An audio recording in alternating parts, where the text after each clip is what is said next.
अपनी बात मैं शुरू करता हूँ। हज़रत फ़ज़ाला बिन उबैद रज़ी अल्लाह अन्हु से रिवायत है कि रसूलुल्लाह सल्लल्लाहु अलैहि वसल्लम ने इरशाद फरमाया, क़यामत के दिन आदमी के दोनों कदम उस वक्त तक नहीं हट सकते जब तक उनसे इन चीज़ों के बारे में पूछ न लिया जाए। अपने इल्म पर क्या अमल किया, माल कहाँ से कमाया और कहाँ ख़र्च किया, अपनी जिस्मानी क़ुव्वत किस काम में लगाई और अपनी ज़िंदगी किस काम में ख़र्च किया। तो आप इससे अंदाज़ा लगाइए दुनिया की जो हकीकत है, दुनिया की जो हकीकत है, ये आप जब गौर करेंगे तो आप इस चीज़ पे पहुँचेंगे, इस नतीजे पे पहुँचेंगे, आप रियलाइज़ करेंगे कि दिस वर्ल्ड इज़ मॉर्टल, ये एक फ़ानी दुनिया है और हम जो इस दुनिया में आए हैं हमारा वजूद भी फ़ानी है। अब शरीयत ये कहती है, इस्लाम ये कहता है कि तुम आखिरत की तैयारी करो, मरने से पहले मरने की तैयारी करो। अगर आप गौर करें तो आप जानें कि कब्र हमारी मंजिल है और गफलत इसकी रुकावट है। हम जितने भी अभी लोग हैं, आप इस पे गौर करें, 5 मिनट आप रुकें अपने ज़िंदगी से और अपने ज़िंदगी के सुबह और शाम पर गौर कीजिए तो आप जानेंगे कि हम दुनिया को इकट्ठा करने में बहुत मशगूल हैं। देखें, इस्लाम ने कभी दुनिया को इकट्ठा करने से मना नहीं किया, दुनिया को जमा करने से मना नहीं किया है, लेकिन इस्लाम के नज़रिए से विज़डम, हिकमत, दानिशमंदी और अक्लमंदी ये है कि तुम आखिरत के हिसाब से आखिरत की तैयारी करो। आखिरत की तैयारी दरअसल क्या है, दुनिया की हकीकत के लिहाज से आखिरत की तैयारी क्या है।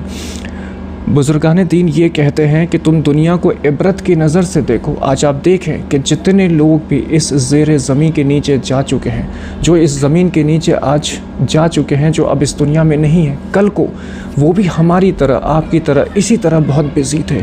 उनके भी बहुत सारे प्लान्स थे, बहुत प्रोजेक्ट्स थे, बहुत बिज़ी थे। उनके पास भी टाइम नहीं था मेरे भाई, उनके पास भी इतनी प्लानिंग्स थी, इतने स्केड्यूल्स थे कि मुझे यहाँ जाना है, मुझे वहाँ जाना। उनके भी असर रसूख थे, वो भी कल को बहुत पावरफुल थे।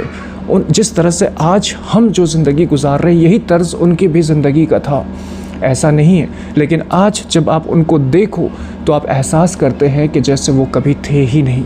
यही पॉइंट है कि कभी वो थे ही नहीं। आज से 100 साल बाद जो वो टाइम होगा, जब वो लोग होंगे, तब जब वो हमारी ज़िंदगी पे गौर करेंगे तो वो भी इसी तरीके से, इसी परसेप्शन से देख पाएंगे जैसे हम कभी थे ही नहीं। लेकिन हकीकत इसके बरक्स है, वो भी थे, हम भी हैं, कल को आने वाली नस्लें भी होंगी। लेकिन अक्लमंदी क्या है? अक्लमंदी ये है कि ये जो टाइम फ्रेम हमें मिला है, जो अल्लाह की तरफ से हमें ये मोहलत मिली है, जो ये हमारी सांसें हैं, इस टाइम फ्रेम में आप आखिरत बना लो। इस्लाम इस पे ज़ोर देता है। मैं एक छोटा सा इंसिडेंट और छोटा सा मिसाल आपको देता हूँ। एक चरवाहा था, वो जंगल में जाता और बकरियों को चराता था, लेकिन जंगल के अंदर वो नहीं जाता था। एक दिन उसकी बकरी जो है जंगल के अंदर चली गई। जब उस बकरी को वो ढूंढते ढूंढते जंगल के अंदर गया तो वो क्या देखता है कि बहुत चमकदार कोई चीज़ है जो इस कदर चमक रही है, इतनी खूबसूरत है और बहुत सारी है। उसको वो बहुत पसंद आया और वो जितना उसको इकट्ठा कर सकता था वो इकट्ठा कर लेता है और अपने घर आ जाता है। जब वो अपने घर आता है तो देखता है इतना खूबसूरत सा ये पत्थर है, इतना चमकदार है, कितनी खूबसूरत है ये। उसको देखता है, उसको समझता है, लेकिन बस उसको कुछ समझ में नहीं आता है। फिर क्या देखता है वो कि एक डाल पे कौवा बैठा हुआ है और फिर वो गुर्देल निकालता है और उस पत्थर को कौवे का निशाना लगा के उसको मारता है। ये काम वो करता रहता है। जब उसके पास आखिरी पत्थर वो बचता है, वो कीमती पत्थर, तो इत्तफाक से वहाँ से एक जौहर गुजरता है, जौहरी।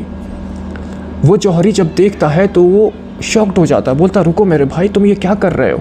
उसने बोला क्या हुआ? मैं तो कौवे भगा रहा हूँ। वो बोला अच्छा वो तो ठीक है कि तुम कौवे भगा रहे हो, लेकिन जिस पत्थर से तुम भगा रहे हो ये तुम्हें कहाँ से मिला? इसको मत फेंको, इससे मत भगाओ, क्योंकि ये हीरा है और ये इतना कीमती हीरा है कि इसकी कीमत तुम्हें इस शहर में मौजूद कोई नहीं दे सकता है। वो घबरा जाता है, वो डर जाता है, वो कहता है मैं तो ऐसे कितने हीरे उड़ा चुका, 100 से ज़्यादा हीरे, सुबह से मैं उड़ा रहा हूँ ऐसे कौवे को इस हीरे से।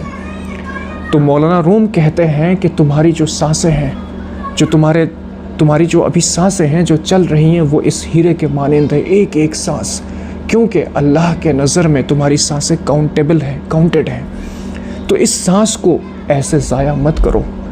तुम जितनी इबादत कर सकते हो, जितनी तस्बीह कर सकते हो, जितनी नेकी कर सकते हो, वो जमा कर लो। कल को ये तुम्हारा सरमाया है और कल को ये तुम्हारे आखिरत के सफ़र का सामान होने वाला है। मैं आपको एक हदीस बताऊं इस मौके पे कि अल्लाह के नबी ने फरमाया हर शख्स मौत के बाद अफसोस करेगा। सहाबा कराम रज़ियल्लाहु अन्हुम ने पूछा या रसूलल्लाह किस बात पर अफसोस करेगा? रसूलुल्लाह सल्लल्लाहु अलैहि वसल्लम ने फरमाया कि अगर नेक है तो ज़्यादा नेकी न करने पर अफसोस करेगा, और अगर गुनहगार है तो गुनाह से न रुकने पर अफसोस करेगा। आप बताएं कि ये कैसा आखिरत की कैसे मकाम है, आखिरत की क्या ज़िंदगी है, ये कब्र और हशर की कैसी ज़िंदगी होने वाली है। और अब देखें कि इसके बरक्स हमारी ज़िंदगी क्या है, हम क्या कर रहे हैं। हम सुबह उठते हैं, अपने काम में बिजी हो जाते हैं, हम ऑफ़िस चले जाते हैं, हम हॉस्पिटल चले जाते हैं, हम जॉब पे चले जाते हैं, हम अपने काम में चले जाते हैं। फिर वहाँ पे हमारा बिज़ी लाइफ होता है, वहाँ से थक के आते हैं, हम अपने घर वालों के साथ थोड़ा टाइम स्पेंड करते हैं, खाना खाते हैं, सो जाते हैं। सुबह यही काम है। मुझे आप ये बताएं कि ये एक ज़िंदगी आप जीते चले जा रहे हैं, पैसे बना रहे हैं, सैलरी बना रहे हैं, बिज़नेस बना रहे हैं, बिज़नेस से पैसे बना रहे हैं, आपकी बैंक भर रहे हैं, आपकी तिजोरियाँ भर रही हैं, हर चीज़ डेवलप हो रहा, ठीक है, नॉट बैड, बुरा नहीं है, ठीक है, आप बना रहे हैं। लेकिन आखिरत क्या बना रहे हो आप? फिर अचानक ये जवानी जो है मिडिल एज में पहुंचेगी, मिडिल एज आपका बुढ़ापे में पहुंचेगा, बच्चे आपके आंखों के सामने जवान हो जाएंगे, आप उनके सेटलमेंट करोगे, बच्चियों की शादी कर दोगे, आप बुढ़ापे को पहुंच गए। आपका जो ये गोल्डन टाइम था, जो वक्त था, अब ये एंड होने लगा है, अब ये ख़त्म होने लगा है।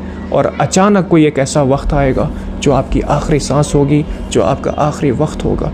और फिर जब आपकी ज़िंदगी ख़त्म हो जाएगी, जब मौत आ जाएगी, अब जब वो सफ़र आप शुरू करोगे जो लाताता है, जो हमेशा हमेशा का है, तो फिर आप रियलाइज़ करोगे मैंने यहाँ के लिए तो कुछ जमा ही नहीं किया, मैंने आखिरत तो कुछ बनाया ही नहीं, मैंने यहाँ क्या जो सरमाया था वो तो मैंने इकट्ठा ही नहीं किया, मैं तो दुनिया में ही लगा। और इसको कहते हैं गफलत मेरे भाई। तो मुसलमानों की हिकमत और दानिशमंदी इस बात पर है कि आप गफलत से बेदार होइए, आप गफलत से निकलें, गफलत की ज़िंदगी मत जिए, आप इस भरम में मत रहें। अल्लाह के नबी के नज़र में, अल्लाह के नज़र में वो इंसान बहुत बेवकूफ़ है, बहुत बड़ा बेवकूफ़ है जो अल्लाह की रहमत तो उम्मीद करता है लेकिन उस रहमत के लिए कुछ माल इकट्ठा नहीं करता है। मतलब ये कि तुम मग़फ़िरत तो एक्सपेक्ट करते हो अल्लाह से, बहुत अच्छी बात है, करना भी चाहिए, अल्लाह गफ़ूरुर रहीम है, लेकिन तुम उसके लिए कुछ करते नहीं हो। मतलब तुम इबादत नहीं करते, तुम नमाज़ नहीं पढ़ते, तुम रोज़े नहीं रखते, तुम तस्बीह नहीं पढ़ते, तुम नेकी नहीं करते, और करते क्या हो, तुम गुनाह करते हो, करते क्या हो, दुनियादारी करते हो, दीन से दूर हो। तो ये कैसी नादानी है, ये कैसी बेवकूफ़ी है। अल्लाह के नबी ने ऐसे लोगों को बेवकूफ़ बताया है। तो आपसे ये दरख्वास्त है, अपने आप को 5 मिनट का एनालिसिस टाइम दें। आप गौर करें कि आपकी ज़िंदगी किस तर्ज पर चल रही है, और जिस तर्ज पर चल रही है क्या इससे मौत की तैयारी हो रही है, क्या इससे आखिरत की तैयारी हो रही है। अगर आपका दिल ये जवाब देता है कि हाँ हो रही है, बहुत अच्छी बात है, मुबारकबाद है आपको। लेकिन अगर आपका दिल डर जाए, लेकिन अगर आपको ये लगने लगे कि नहीं आखिरत की तैयारी तो हो नहीं रही है, मैं तो बस दुनिया इकट्ठा कर रहा हूँ, मैं तो सुबह और शाम बिज़ी हूँ, मेरी रातें बिज़ी हैं, मैं तो गुनाह भी कर लेता हूँ, नमाज रोज़े से तो बहुत दूर हूँ, जुमा भी छूट जाती है मेरी कभी कभी,